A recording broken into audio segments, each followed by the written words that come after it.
Hi guys, it's Amy with Aim to Plan, and today I'm going to be doing a flip through of my family planner.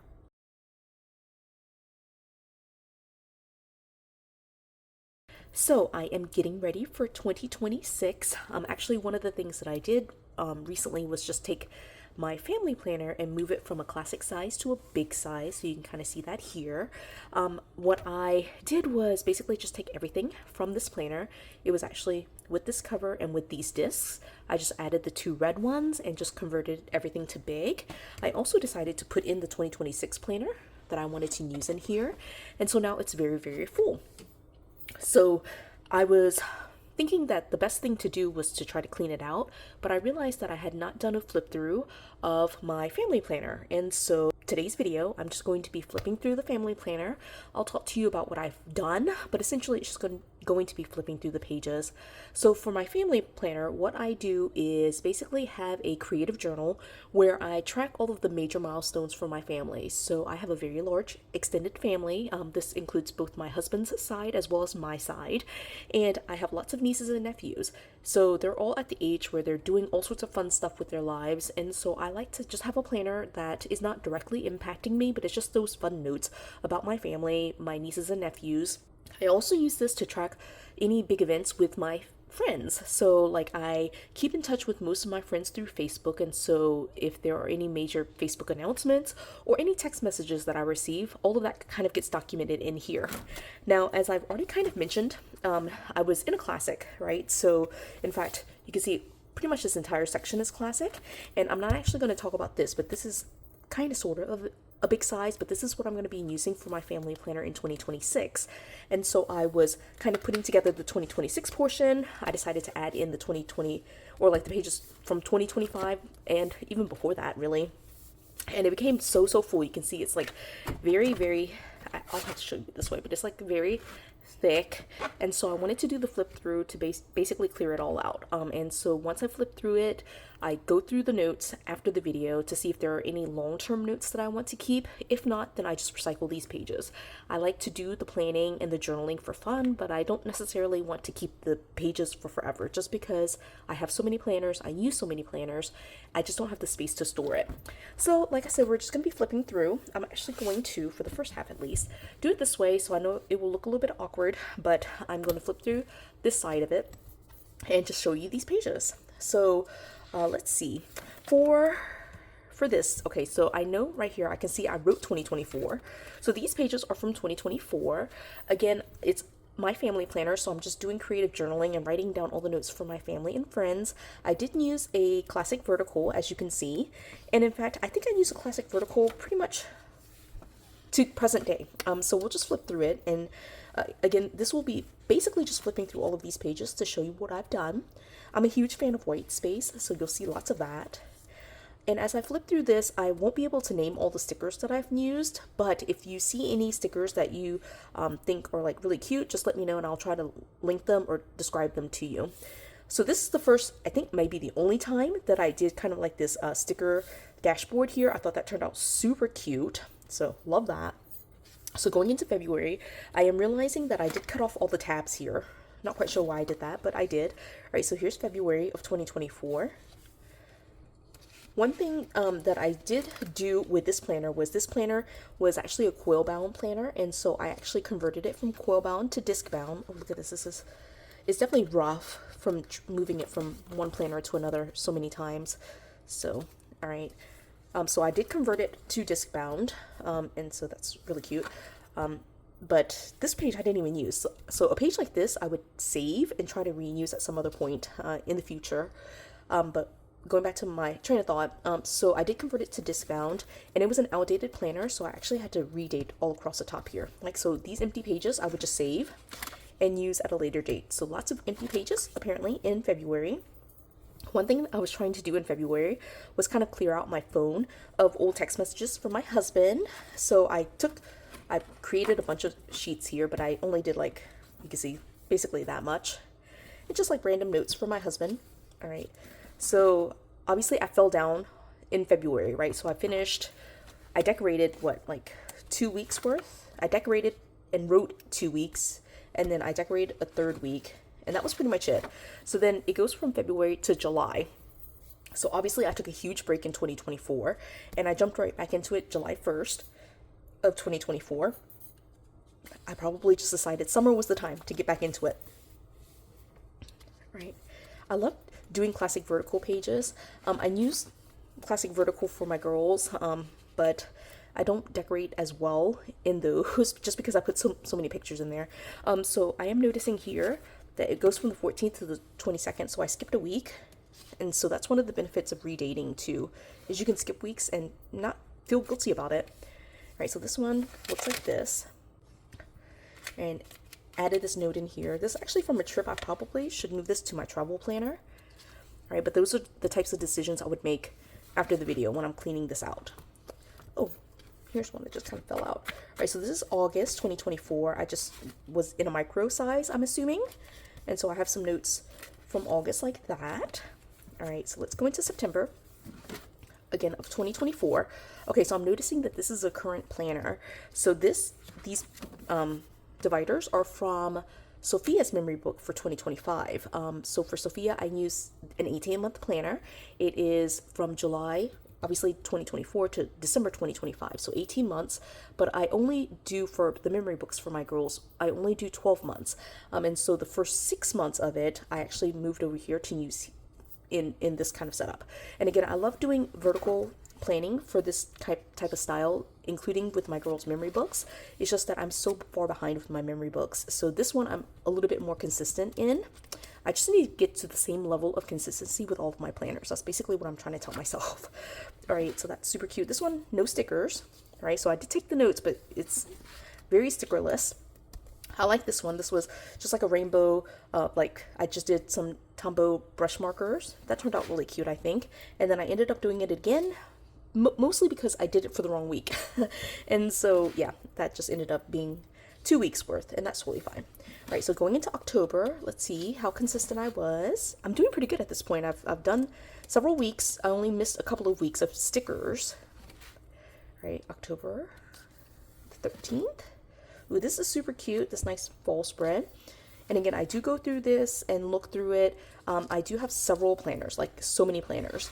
And so I just move them to other planners if I want to keep them long term. Otherwise, they just get recycled. All right, so this one, again, like no stickers except for this Halloween one, which is totally fine.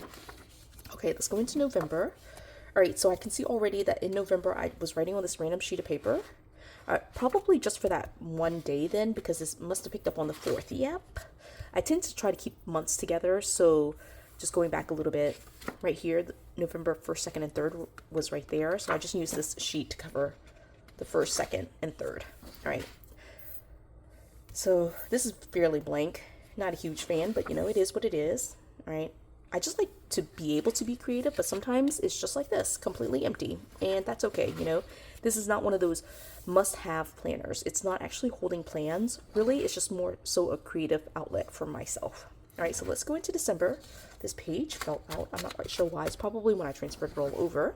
All right, so looking at this, I can see that December is empty. Okay. So I made it through all of 2024. I can definitely clear out 2024.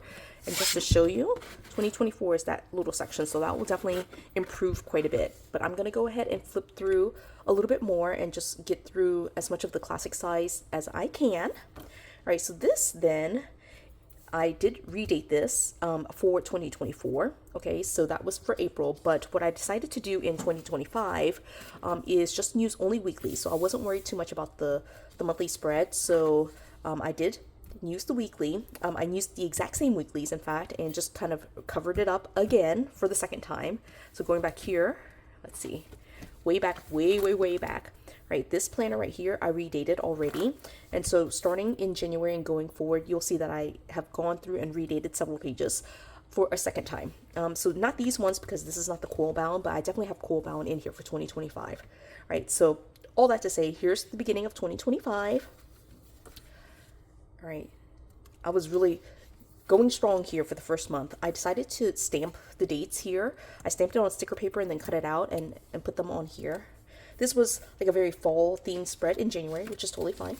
All right. I used some washi here. Actually, I really like that. That's cute. All right. And then I know that one thing, so here's an example of the cool bound, right? I know one thing that I did in 2025 was I tried to finish the entire month. So I would try to go from January 1st to January 31st. So this is the 26th, and you can see there's a weird transition. Should be taped together, but it goes to the 31st here. And then the 1st and 2nd of February will be in February, all right? So this page, of course, is empty. I could save it and use it. But then starting in February, this was the beginning of February. And you can see here's the 1st and the 2nd, just like I said. Now, I'm seeing this because one of the things that I did was in February, I decorated all of my pages and then I didn't end up using them. So I started falling behind with this. And so I decided instead of doing February and then trying to go and do March at the same time, I would just use the same pages for February and March. And so you'll see that there's this kind of like clear page that I decorated, and I just used the clear page for March and the actual page for February. And so this is actually both February and March. All right, and it worked out because of course February is 28 days, and so February and March share the same dates on the same day of the week. All right, so that's February and March, 1st and the 2nd. All right, let me actually turn this the correct way. All right, so this is March 3rd through the 9th, and I'll actually hold it up like this. And this is what February looks like. All right, I might just do that. Just take it in and out so that way you can see it a little bit clearly. All right, and then going here, this is February 10th through the 16th. All right, and then for March, we had this. And I did try to, with this kind of system, I tried to write or put stickers and write over the areas where I didn't have any February writing. So it didn't always work out that way, but I did try to do that. All right, so then going here, this is February. Okay, and then we have March, and I see in March I had an additional little piece here. So this is what March looked like. Actually, I probably should have taken that one out. Okay, so this is March with the, like, as an overlay on February. All right, turned out like super full, as you can see here. So I had some additional notes, and this is from, oh, this is actually from February. Okay, so just those additional notes for February. Right, and then going into February the 28th. Okay, and that's the end of February. So then of course March picked up with the overlays, and then here for March I did, like, I put the sticker of course, and then I did through the 28th, and then on here I put the 29th and 30th and just kind of finished that out. And then of course on the back I have March 31st, right, just on this one sheet. Now this does start April, and so you can see that's what April looks like. All right, and again, I just have that one page there for the 31st. Right, and then I have this, which I didn't use at all. As you can see, I basically gave up on doing it. I did decorate it, super cute, but I did not actually use these to write anything down. Right, and so I did right here, tape it down. Right, so right here it's like, again, these are the cool bound. So right here, I dated it once using those smaller stickers, and then I stamped on sticker paper and put over that. And this I did actually date for the rest of April, but because I gave up on it, I just redated it. And these were decorated initially for April the 21st, and I just redated it for September the 7th. All right, and that's pretty much where we are today. I have a couple more pages. Nope, I don't. That's literally the last page that I've got decorated, and that gets us to the present point. Now I am going to leave 2025 in here, and I will probably do, just like I've done with some other videos, have a little bit of an overlap between this video and the flip through here with my next family planner flip through, just because I feel like that helps me out. But I'm definitely getting rid of the 2024 pages, and I'm going to be doing a separate video talking about what my 2026 lineup is going to be all about. But that is all for my family planner. I hope you enjoyed that flip through. It's just kind of fun to see how people use planners. So even if you're not going to be using a family planner per se, it's just, I don't know, just an interesting way of seeing how other people use it, what types of ideas or things they track. And so for me, one of the things I track is what my extended family is doing, and I think that's kind of fun. So I hope you enjoyed this video. If you did, please do give it a thumbs up. If you haven't done so already, subscribe to my channel, and until the next video. Bye guys!